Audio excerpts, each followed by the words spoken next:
The Garden of Eden as a metaphor for growing up as a Jehovah's Witness. So you know how you get those epiphany moments when you begin to break down your former religious beliefs? You start to think more freely, critically, analyzing.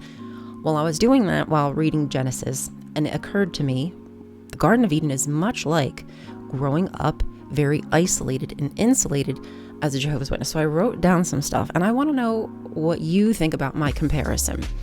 So Adam and Eve are born as adults, so they don't have any life experience, and they're enclosed in this bubble. It's a paradise, but they're trapped. That's where they're meant to stay. That's where their life will occur. That's where their experiences will happen. Similar to Jehovah's Witnesses, if you grow up as a Jehovah's Witness, most of your life experience will be in isolation, will be inside of that bubble, that Jehovah's Witness bubble congregation. And that's kind of where your life will be expected to grow. Nothing beyond that. Information. So knowledge was poison, according to God, to Adam and Eve. They weren't allowed to have any knowledge. They were denied accessing it. Jehovah's Witnesses also are not supposed to read certain information, especially if it's considered apostate. But you're always encouraged to look up any kind of information if you have questions, if you're curious, from the cache of Jehovah's Witness literature. So from the mouth of the governing body.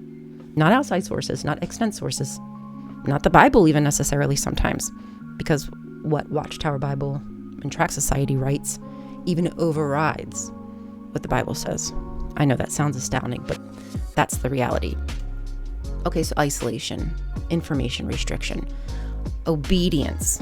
You are expected to obey as a Jehovah's Witness. Don't question it. Don't question my authority. Just do as I say. Adam and Eve, without knowledge, were just expected to obey. And even if they did obey, there was so much that they could not have understood. They couldn't understand what a God is without knowledge, right? What's a God? What's a man? What's a woman? What's an animal? What's a tree? What's a tree? We don't even know the extent of knowledge that they had. Could Eve consent to having sex when she might not have known? Or, I mean, she didn't know.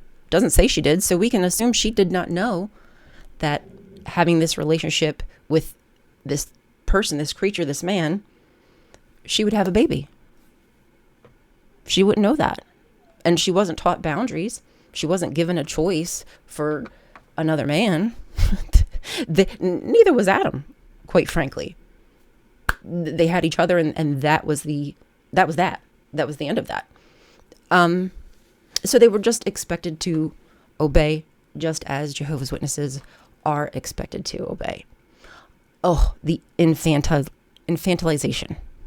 That's a big one. Have you ever seen, I love this show, Arrested Development, but there's this one character, his name is Buster, and he's the son of the mom of the main character, Jason Bateman's brother.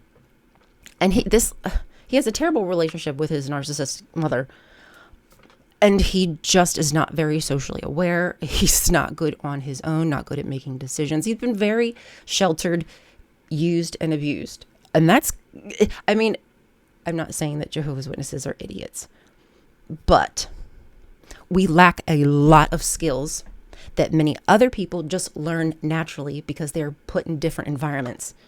Not as a JW, when you're always confined to a certain group of people, to certain ideologies, rhetoric, what have you. Adam and Eve, all they had was the boundaries of the Garden of Eden. Yeah, it might have been beautiful again, but that is all they had.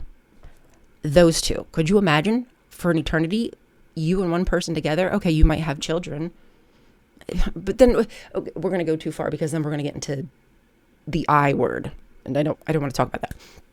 So let's skip that for now. Infantilization. Yeah. Okay. Lack of informed consent. As I said, did Eve know what she was doing when she laid down with Adam? Did he know what he was consenting to? Did he know that he was going to have a little rug rat to take care of? No, it does not say that they did.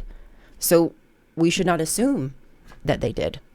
Again, the purpose was for them to be obedient, and it's easier to keep people obedient when they're dumb, when they're ignorant. Jehovah's Witnesses, the same thing.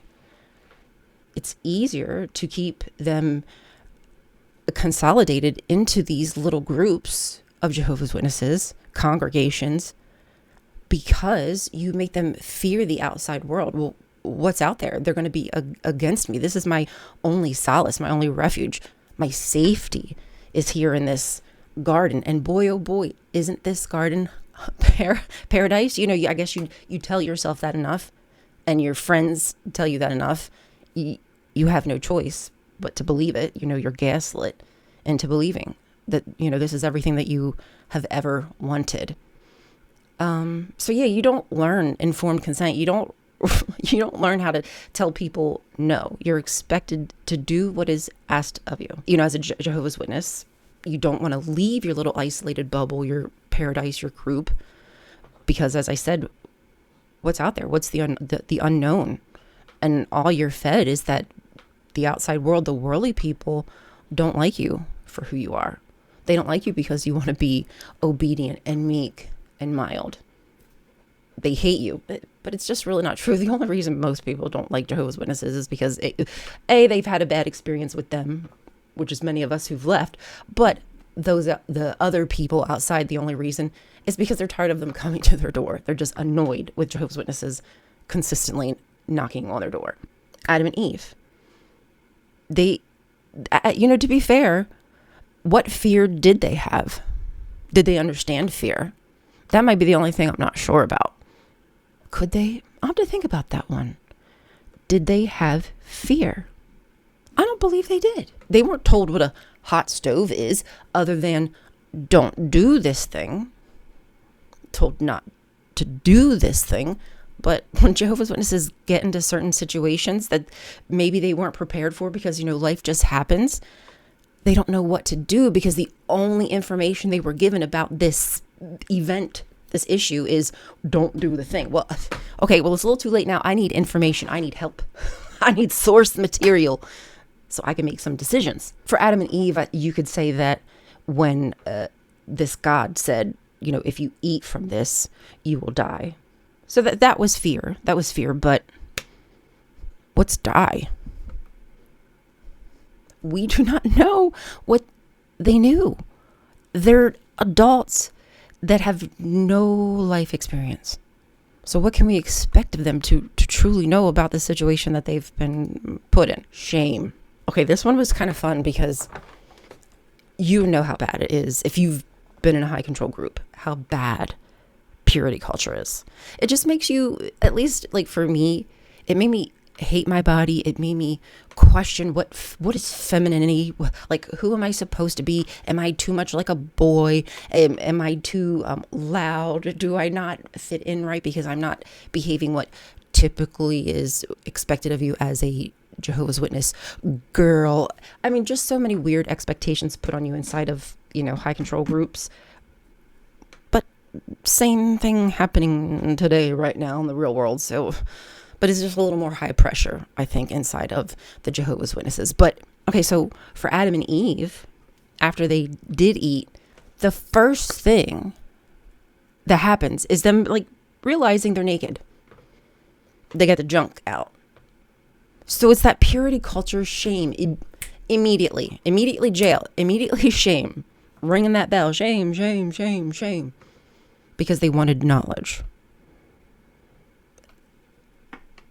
What a way to teach people to be afraid to ask questions and learn stuff, to question authority. Well, why? Why can't I eat this? Like, what do you mean? Like, why is it here then? Is this intentional? Like, what's happening here? Like, can you be blunt with me? Let's keep it real, God. But Adam and Eve wouldn't have known how to bargain like that, right? Punishment. Extreme punishment. So Adam and Eve, they partake of this fruit, and then God's like, okay, if you're not going to be my slave and be obedient and be meek and mild and not ask questions and not do exactly what I tell you to do, I don't want nothing to do with you. I don't want to see you in my face. You're done. And you're going to have some terrible punishments. I'm going to make labor really terrible for you, and I'm going to make you have to toil in the soil. Adam. Thanks, God. I guess now they'll get the real life experiences that they were looking for. But come on, it didn't have to be so serious. But the extreme is kind of like how God behaves, and similarly, like Watchtower, Bible, and Tract Society, the governing body, act on those very same extremes. If you ask too many questions, you don't toe the line, you cross the line too many times, you're out skis. You're on the outs. Now you're outside that bubble, and you're not, just like the guards are standing there with the swords. You can't cross. You can't get back in unless you grovel. You've got to grovel and grovel and grovel to get back into the kingdom hall. Okay, so Adam and Eve, they didn't have a chance to get back in because God was like, yeah, nobody gets chances. I know that you're children and you're basically infants in adults' bodies, but no, I'm really angry at you. I'm angry at myself because I didn't instruct you properly is really what was happening there. It was a lot of projection, God. Like, we see what you're doing here. I said about like the whole naked thing. I just wanted to reiterate, like, the first thing that happens is that naked. What's this? Why? God, why? Why is that the first thing you want them to feel? Of all the feelings that you could have made them feel, it's the shame. Does that not tell you a lot what the story was trying to get across to the reader? The moral you're supposed to take from the story. If you're bucking the system, you got to go skis. The way they expect to be able to control and micromanage your life. God expected there to be a very simple life from Adam and Eve. Yeah, lush is wonderful, beautiful. But even if you had a nice house, is that the four walls you'd want to be confined in the entirety of your life? No, that is a prison. You could go to a prison and they could feed you amazing, delicious meals, and you have all the finest clothes, but what good is it if you don't have your freedom? You can't think for yourself. It's no good. It's of no value to you. And the Jehovah's Witnesses, they expect the same. They expect to micromanage your every day, your time. What you do on your off days. When you're not working, they want you to come work for them. And by that, I mean, cleaning the kingdom hall, mowing the lawn, doing the accounting, building the buildings, cleaning the buildings. I might have said that already. But there's a lot of expectations to run a congregation. And, that's just what you have to do. You're not allowed to be sick or have off days.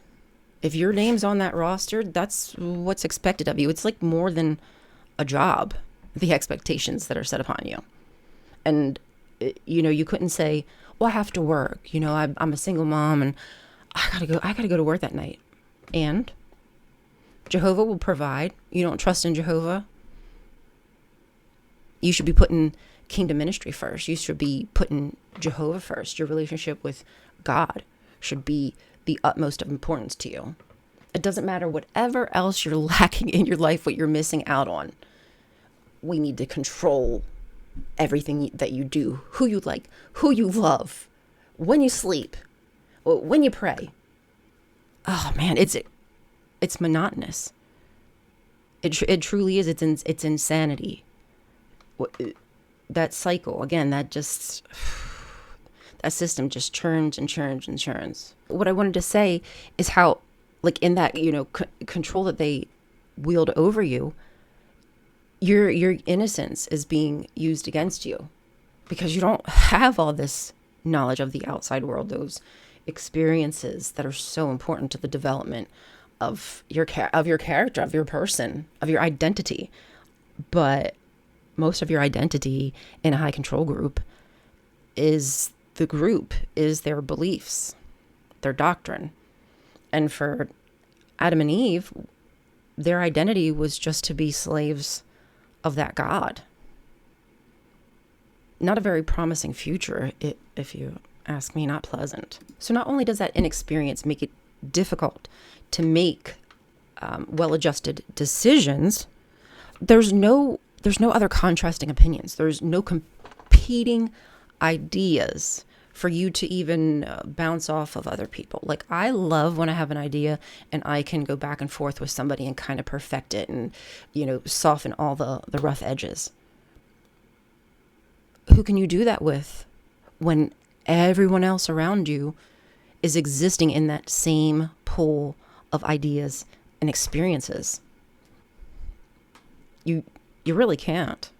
Not as good as you could on the outside world, outside of Eden.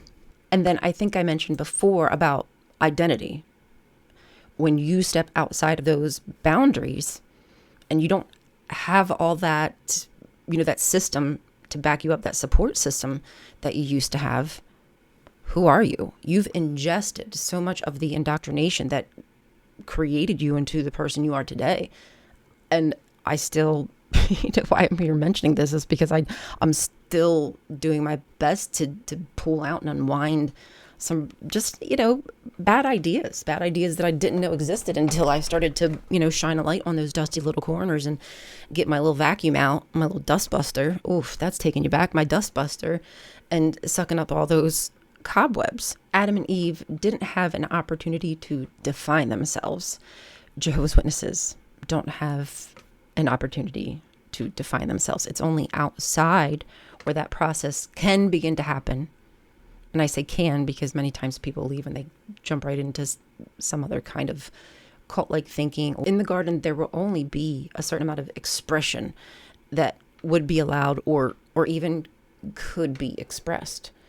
And that's pretty much your life as, growing up in the Jehovah's Witnesses. Your opinions about government and society and things that naturally happen with a person over time because they have access to broader humanity and are not just stuck in one location. And I don't just necessarily mean like topographically, like one location inside one very small world system. The J-dubs. Also, too, what I think is frustrating when you're being blocked from accessing that information is you're told that's because they love you. They're doing it for your own good. I'm not going to let you have exposure or experience to, life or meet new people, other cultures, etc. because it's for your own good. I know what's best for you. And your only worry should be your relationship with God. Sure, maybe Adam and Eve were living and existing in a paradise, but what good is it if you have to be ignorant or be a mind slave to some God whose only desire is for you to bend over and worship him and do every single thing that he says without a question ever, even if that means your child. I'm looking at you, Abraham, and you, Yahweh, Jesus much. Of course, when Adam and Eve step outside into the real world, we're told it's a freaking hot mess. And yeah, maybe outside the J-dub world, there's a lot of stuff out here that we have to fix, but ignoring it is not going to make it go away. It's taking part, being part of your community, being invested in your children's school, doing things at the local level really makes a difference. And that's where you can start to self-identify, figure out who you are, what makes you tick, what's important to you, what drives you. Because before, all those things didn't matter. What you wanted, what you thought, what Adam and Eve wanted, what they thought. That's never for you to mind. What you're supposed to do is just be fully invested. Mind, body, soul, if you believe in it or not, should be dedicated to Yahweh. And that's in both instances. That's inside the J-dubs, and that's Adam and Eve in the garden. But with the J-dubs, it's not God. It's the governing body. They are the ones who are the puppet masters. That's who you're supposed to listen to as a Jehovah's Witness. Goodness, there's probably so much more that I wanted to say, but I enjoy those feelings, and I'm like, wow, that is really a metaphor for life. The parallels are astounding, really. And they put that story in the front of the book for a reason. It's not the oldest story in the Bible. One of the oldest stories in the Bible is the Song of Deborah and the Song of Moses or whatever. Not Genesis, not Adam and Eve, but the authors, those that wove everything together, for whatever reason, they thought it was really important for people to see that obedience is bliss. And I can't see that for myself. I'm far too curious. And the beautiful part now is building this identity of mine, reflecting, trying to be the person that I always wanted to be, or maybe even the person I thought I was. And letting go of the guilt, the feeling of control, the purity culture shame. That's gone. That can stay in the garden. Sure, that sounds beautiful. That sounds great. If you want to be mindless, thoughtless, an airhead. And to some people, that sounds great. They don't want to think. They just want to be told what to do. But for everyone else who does not enjoy that, who likes to, experience life and figure stuff out for themselves and not have somebody else tell them what will happen, what can happen with every single thing that they do, controlling and manipulating every issue in their life. No, thank you. I prefer to make my mistakes and learn from my mistakes. Sure, they suck, but everybody does them. Pretending like we can be perfect at all times is just super weird. And if that was Yahweh's expectation, not having knowledge was like the worst thing that you could ever do. Had he given them knowledge in the first place, they probably would have made better decisions. They maybe would have made decisions like an adult that have, 30 years experience instead of being adult babies. I think that's all that I have. I'm sure I missed a bunch of stuff. But the question I would ask is, who is it that benefits from wisdom, knowledge, information being withheld, being hidden? I would say that it's the powers that be. Wisdom can only be beneficial to us. There's no reason to hide the truth. Epstein files, looking at you. Release the files. But what do you think, guys? JW life, isolated, insulated, very infantilizing. I still feel sometimes like I'm trying to grow up and be an adult. Do you think I'm doing a good job? Oh, brother. All right, you guys. I love you. Thank you for spending time here with me and listening to me Babylon. And drop your words of wisdom. Let me know what I missed. If I missed anything, some comparisons, any symbols. Y'all know what you're doing. I love you. Thank you. I'll see you next time.